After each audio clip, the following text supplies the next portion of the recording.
Hi, it's Congressman Erik Paulsen, and thanks for joining me for another weekly installment of our video conversation. We actually began this week in Washington remembering 9/11 and all those Americans that unfortunately perished as a part of the attacks in New York, the Pentagon, and as a part of Flight 93 across Pennsylvania.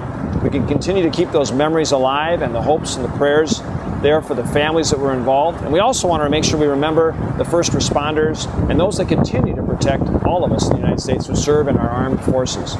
We're going to jump right into our questions, though. We got a lot from throughout the district this week.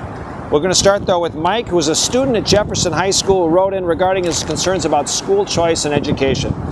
It says, Representative Paulsen, I'm a student at Jefferson Senior High School, is concerned about school choice option for students. Any kind of school reform is always mired in contentious debate. It's hard to make progress when everybody disagrees not just about what the problem is, but also how bad it is and how to fix it.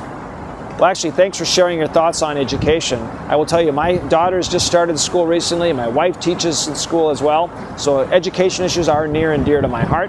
I will tell you, I agree with your perspective about the interest and the need to have more school choice. I actually successfully passed an amendment not long ago in the House to a bill that improves charter schools and gives more options for charter schools. And I did this because I know that Minnesota has led the way with charter schools. We were the first state in the nation.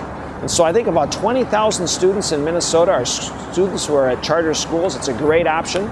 We need to promote more school choice like charter schools.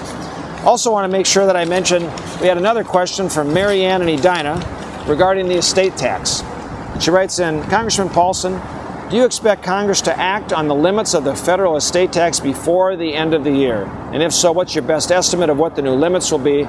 It's my understanding a significant change will occur if Congress does not act. Actually, Mary Ann, you're absolutely right. It's one of those looming tax increases that does take place at the end of the year. What's really sad about this is if Congress does fail to act, the tax rate will jump from 35% to 55%. And this really impacts farmers in Minnesota, it impacts ranchers across the country, and it also, most importantly, impacts small business owners who have built up a business, who want to pass that business on to the next generation to be family run, for instance, and they employ a lot of folks.